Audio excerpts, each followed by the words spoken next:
തിരഞ്ഞെടുപ്പിലേറ്റ കനത്ത തിരിച്ചടിക്ക് ശേഷം CPM നേതാക്കളൊക്കെ ഒരു വിശ്രമത്തിൻ്റെ അവസ്ഥയിലാണ്. ഇനി അങ്ങോട്ട് വാർത്തകൾക്കൊരു പഞ്ഞവും ഉണ്ടാകില്ല. ഇനി CPM എന്തൊക്കെ ചെയ്താലും എന്തൊക്കെ പറഞ്ഞാലും നേതാക്കൾ എന്തൊക്കെ കാട്ടിക്കൂട്ടിയാലും അതൊക്കെ ഇനി വാർത്തയാണ്. എങ്ങനെ തോറ്റു, ആര് തോൽപ്പിച്ചു എന്ന് മന്ത്രിമാരടക്കം തോറ്റ CPM നേതാക്കളും ജയിച്ചവരുമൊക്കെ കൂലങ്കഷമായി ചിന്തിച്ചുകൊണ്ടിരിക്കുക. ഇതാ കൊടുങ്ങല്ലൂർ ശ്രീ കുരുമ്പ ഭഗവതി ക്ഷേത്രത്തിൽ CPM നേതാവ് P ജയരാജൻ രഹസ്യമായി സന്ദർശനം നടത്തിയെന്ന വാർത്ത ഇപ്പോൾ പുറത്തു വരുന്നു. തിങ്കളാഴ്ച ദിവസം വൈകിട്ട് നട തുറന്നതിന് പിന്നാലെ 5:30 ജയരാജൻ ക്ഷേത്രത്തിലെത്തിയത്. നിയമസഭാ തെരഞ്ഞെടുപ്പിൽ CPM കനത്ത തോൽവിക്ക് പിന്നാലെയാണ് ജയരാജൻ്റെ ഈ ക്ഷേത്ര സന്ദർശനം എന്നതും ഒരു വ്യാഖ്യാനമുണ്ട്. എന്തായാലും പൊതുവെ CPM നേതാക്കൾ പരസ്യമായി ക്ഷേത്ര ദർശനം നടത്താറില്ല, അവർക്കതിന് വിലക്കുണ്ട്. എന്നാൽ വിശ്വാസിയോ അവിശ്വാസിയോ ആയ ഒരാൾ ഒരു ക്ഷേത്രത്തിൽ വരുന്നതും ദർശനം നടത്തുന്നതും രണ്ട് തരമാണ്.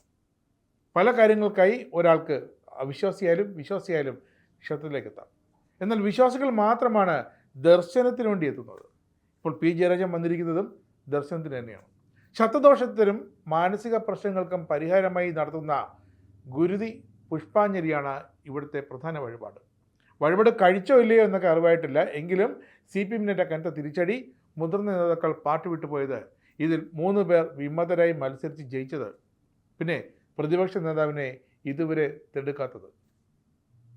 അങ്ങനെ പതിവ് പോലെ P ജയരാജൻ എന്ന വ്യക്തിയെ പാർട്ടി ഇത്തവണ ഒതുക്കി നിർത്തിയത്, ഇതെല്ലാം അദ്ദേഹത്തിൻ്റെ ആ സന്ദർശനത്തിന് കാരണമായേക്കാം. സുരക്ഷാ ഉദ്യോഗസ്ഥരോടൊപ്പമാണ് P ജയരാജൻ ക്ഷേത്രത്തിലെത്തിയത്. ദർശനത്തിൻ്റെ വിവരങ്ങൾ പുറത്ത് പറയരുതെന്ന് കൊടുങ്ങല്ലൂർ ദേവസ്വം അധികൃതർ ക്ഷേത്ര ജീവനക്കാർക്ക് കർശന നിർദ്ദേശം നൽകിയിരുന്നു. പക്ഷേ ആ വാർത്ത ചോർന്നു.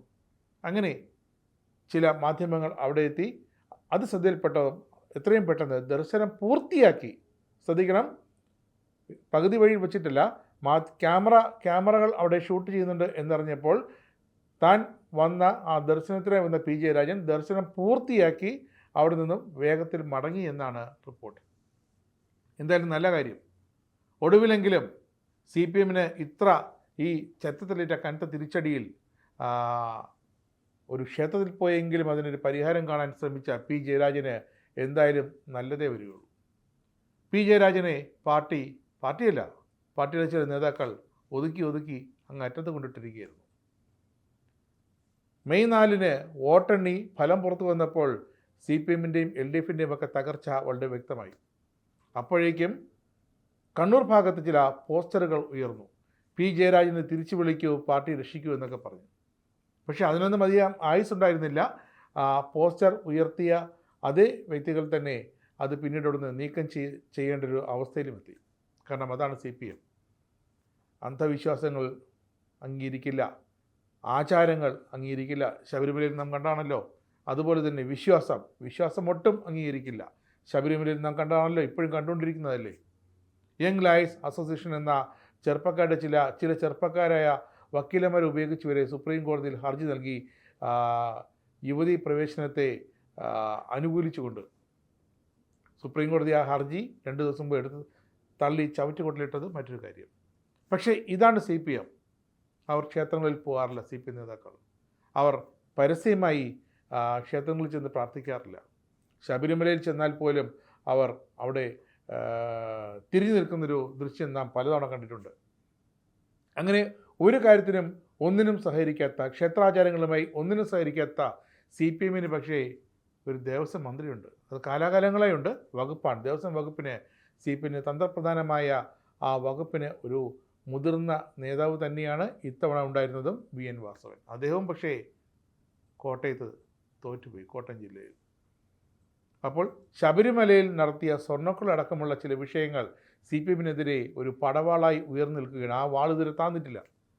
ഈ സാഹചര്യത്തിലാണ് P ജയരാജൻ എന്ന CPM മിതവാദി എന്നറിയപ്പെടുന്ന, CPM അദ്ദേഹത്തിൻ്റെ പേരിൽ അവതരണ ഗാനം വരെ ഇറങ്ങിയിട്ടുണ്ട്.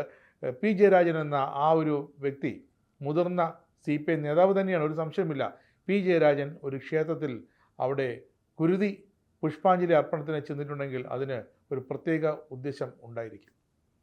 പാർട്ടിയെ രക്ഷിക്കണമേ എന്നാണോ, ഇനി അങ്ങോട്ട് ഒരു വിഘ്നക്കേടും ഉണ്ടാക്കരുതേ എന്നാണോ, എന്താണ് അദ്ദേഹം പ്രാർത്ഥിച്ചതെന്ന് ഇനിയും രഹസ്യമാണ്. എന്തായാലും നല്ല കാര്യമാണ്.